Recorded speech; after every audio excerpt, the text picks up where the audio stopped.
Between June and October 2025, JP Morgan executed the largest position reversal in precious metals history.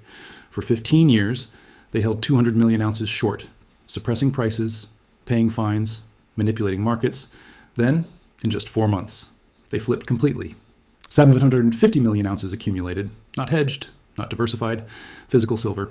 The same bank that spent a decade and a half betting against this metal suddenly became its largest buyer. And in exactly 4 days, China implements export restrictions that will eliminate 90% of Western silver supply overnight. The question isn't whether JP Morgan knows something. The question is, what do they know that you don't? Welcome to Financial Revelations. Now, before we go any further into what might be the most significant commodity repositioning you'll witness in your lifetime, may I ask you something? If you've spent decades watching markets, building businesses, understanding how the real game is played behind the headlines, then you already know that the most critical information rarely comes with fanfare. This channel exists for exactly that reason. So if you appreciate analysis that treats you like the experienced decision maker you are, go ahead and subscribe. No bells, no whistles, just intelligence you can use. And tell me, where in the world are you watching this from today? London, New York, Singapore, Mumbai? It matters, because what happens in 4 days will reach your market whether you're ready or not. Now, let's examine exactly what JP Morgan has positioned themselves for. On September 29, 2020, the United States Department of Justice announced something extraordinary. JP Morgan Chase, one of the world's most powerful financial institutions, agreed to pay $920 million in fines. The charge? Spoofing precious metals markets for over a decade. But here's what made this case different from every other Wall Street settlement. The evidence was undeniable. Prosecutors presented thousands of recorded communications, trading data, patterns so obvious that even JP Morgan couldn't dispute them. Their traders had systematically manipulated gold and silver prices through a technique called spoofing, placing fake orders to move markets, then canceling those orders before execution. It wasn't a mistake. It wasn't a rogue trader. It was institutional policy, executed at scale for 15 years. And at the center of this operation sat a position that defied basic market logic. A naked short position in silver, estimated at 200 million ounces. To understand what that means, consider this. When an institution goes short on a commodity, they're betting the price will fall. They sell contracts they don't actually own, hoping to buy them back later at a lower price. It's a standard trading strategy, but a naked short is different. A naked short means selling contracts without having any ability to deliver the physical metal if demanded. It's a pure paper bet, disconnected from actual supply, and when that position reaches 200 million ounces, roughly 1/5 of annual global production, it stops being a trade. It becomes market control. For years, silver investors watched something that made no sense. Industrial demand kept rising. Mine supply stayed relatively flat. Basic economics suggested prices should climb, but they didn't. Silver remained suppressed, trading in ranges that defied its fundamental supply-demand dynamics, and every time prices tried to break higher, some massive sell orders appeared. Orders so large they could only come from an institution with virtually unlimited paper contracts. JP Morgan's precious metals desk had become the architect of silver's price ceiling. The regulatory fines came and went. $920 million sounds significant, until you realize it represented a tiny fraction of the profits generated from controlling a multi-billion-dollar market for over a decade. The fine was paid, the consent decree was signed, but the short position remained. Then, something changed. In June 2025, JP Morgan began closing their short position, not gradually, not cautiously, aggressively. By October 2025, the entire 200 million ounce short position had been eliminated. But they didn't stop there. They didn't simply exit the market and walk away. They reversed completely. JP Morgan went long, accumulating 750 million ounces of physical silver. Not paper contracts, not futures, not derivatives, physical metal. To put that number in perspective, global silver mine production runs approximately 1 billion ounces annually. JP Morgan had just acquired 3/4 of a year's worth of global output in 4 months. This wasn't portfolio rebalancing. This wasn't risk management. This wasn't even aggressive positioning. This was something financial markets rarely witness: predatory accumulation. The same institution that spent 15 years suppressing silver prices, that paid nearly $1 billion in fines for manipulation, that held the largest naked short position in precious metals history, had suddenly become the largest holder of physical silver on Earth. Financial analysts struggled to explain it. Market commentators offered theories ranging from regulatory pressure to strategic diversification. Some suggested JP Morgan was simply closing out legacy positions. But none of those explanations addressed the central question: why accumulate 750 million ounces of physical metal? Banks don't do that. Investment banks especially don't do that. They trade, they hedge, they facilitate. They make money on spreads and fees and information advantages. They don't warehouse 750 million ounces of industrial metal unless they know something, unless they've seen something in their supply chain intelligence that hasn't reached public awareness yet, unless they understand that the market they spent 15 years controlling is about to break, and they want to be on the right side when it does. JP Morgan's traders had access to information most investors would never see. They had relationships with miners, refiners, fabricators, and industrial consumers across the globe. They saw order flows. They knew inventory levels. They understood supply chains. And in those 4 months between June and October 2025, they saw something that made them flip their entire position. The question wasn't whether something was coming. The question was what and when. The answer would arrive in exactly 4 days. On January 1st, 2026. November 18th, 2025. A 4-page document appeared on the website of China's Ministry of Commerce.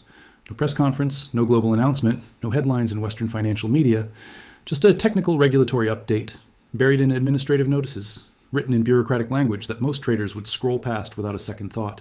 The title read, Revised Export Licensing Requirements for Non-Ferrous Metals, effective January 1st, 2026.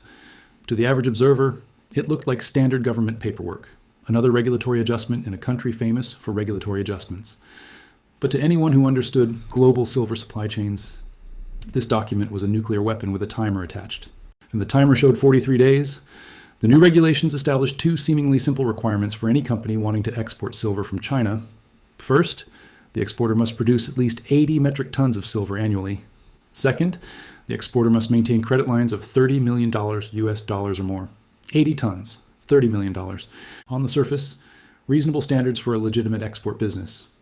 But here's what those numbers actually meant.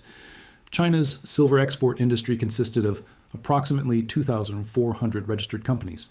The vast majority were small to mid-size operations, family businesses, regional refiners, secondary processors, who collected industrial scrap and recycled materials.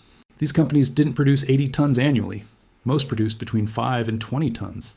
And they certainly didn't have $30 million in credit lines. Many operated on margins so thin that a single delayed payment could shut them down. The new regulations weren't designed to improve quality standards. They were designed to eliminate competition.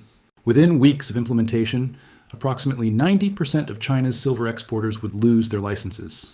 Not because they were inefficient, not because their product was substandard, simply because they were small. And when 90% of exporters disappear from a country that controls between 60% and 70% of global silver output, Western supply chains don't adjust gradually, they collapse immediately. But the regulations contain something even more revealing, a clause that received almost no attention in the initial analysis. The new licensing system would be administered directly by the State Administration for Market Regulation, not the Ministry of Commerce's Standard Export Division. Applications would be reviewed on a case-by-case basis, with approval timelines listed as subject to national interest considerations. In plain language, Beijing would personally decide who could export silver and who couldn't. This wasn't about safety standards or market efficiency. This was about control. Now, some context matters here. This wasn't China's first move in the strategic commodities playbook. In September 2024, China had implemented similar export restrictions on antimony, a metal critical for military applications and flame retardants. The results were immediate and devastating. Antimony prices, which had traded around $11,000 per ton, exploded to over $300,000 per ton within 6 months, a 2,700% increase. Western manufacturers scrambled for alternative sources that didn't exist. Defense contractors faced material shortages, industrial supply chains froze, and China watched, holding 60% of global antimony production.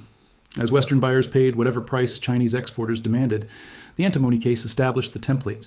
But silver was different. Antimony was a specialty metal with limited applications. Silver was everywhere: solar panels, electronics, medical equipment, batteries, electrical contacts, water purification, wound dressings, 5G infrastructure. Every smartphone contained silver, every electric vehicle, every solar installation.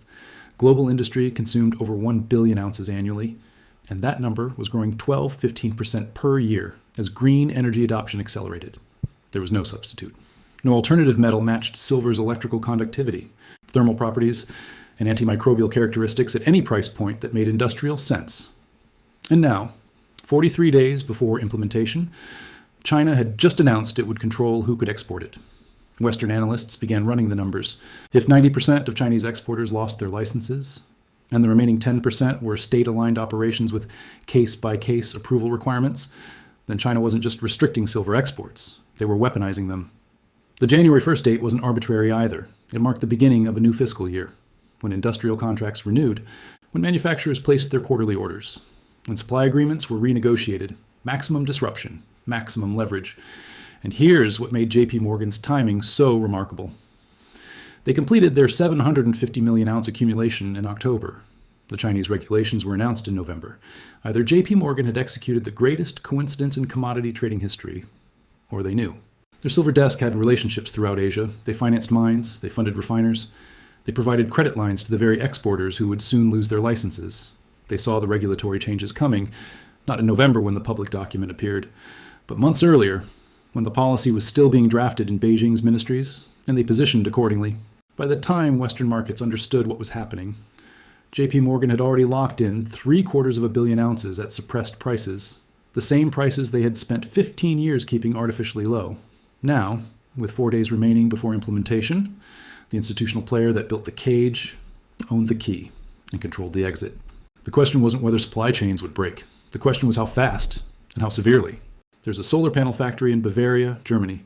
It operates 24 hours a day, producing 12,000 panels per shift, each panel requiring approximately 1/3 of an ounce of silver, 4,000 ounces per day, 1.4 million ounces per year from one factory. And there are 847 similar facilities operating globally right now, with another 312 under construction. This isn't theory. This isn't projection.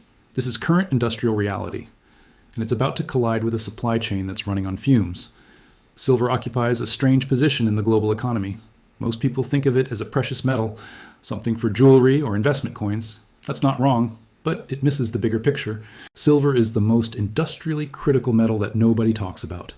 It has the highest electrical conductivity of any element, the highest thermal conductivity, the strongest antimicrobial properties of any metal, and it's chemically stable enough to function in extreme environments without degrading.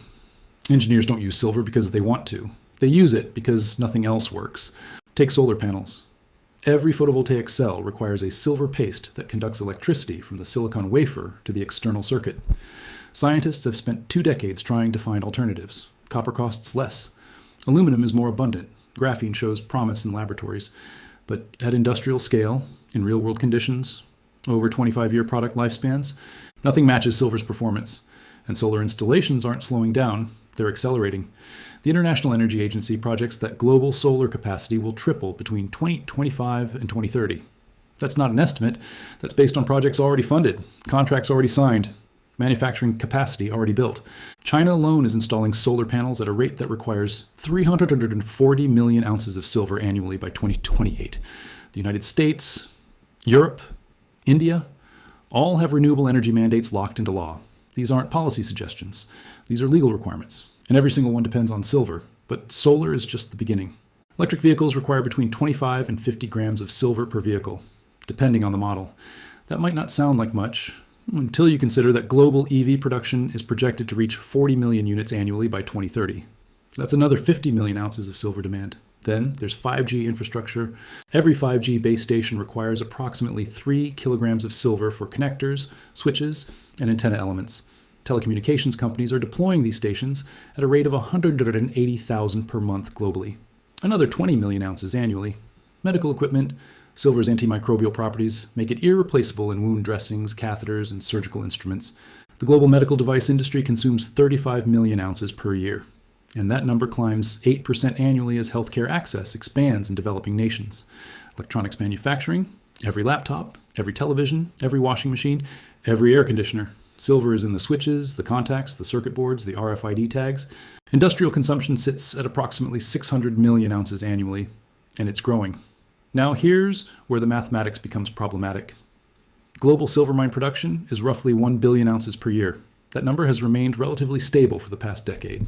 New mines take 7 to 10 years to develop from discovery to production. Existing mines are depleting at rates of 3 to 5% annually. There is no surge of new supply coming. Meanwhile, total silver demand, industrial plus investment plus jewelry, already exceeds 1.1 billion ounces annually. The gap is being filled by above-ground stockpiles, recycled material, exchange inventories. But those buffers are finite. The Silver Institute, an industry research organization, published a report in August 2025 that most media outlets ignored. The report projected that at current demand, growth rates, global above-ground silver inventories would be functionally exhausted by late 2027, not depleted entirely, but exhausted in the sense that remaining stocks would be held by entities who had no intention of selling: governments, central banks, strategic reserves, and apparently JP Morgan. When inventory buffers disappear, something has to give. Either demand destruction occurs, industries shut down, projects get canceled, prices rise until consumption falls, or supply materializes from somewhere. But there is no somewhere. 70% of silver comes as a byproduct of mining other metals: copper, lead, zinc, gold.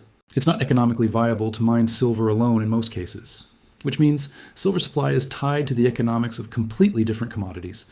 You can't just produce more silver when prices rise, because you'd need copper prices to justify opening a copper mine that happens to produce silver as a secondary output.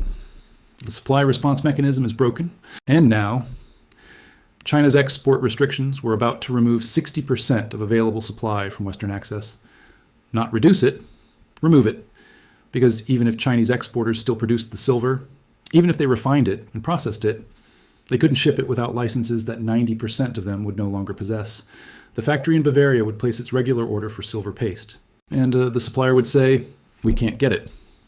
The EV manufacturer in Detroit would contract for electrical contacts, and the distributor would say, "There's a 16-week delay."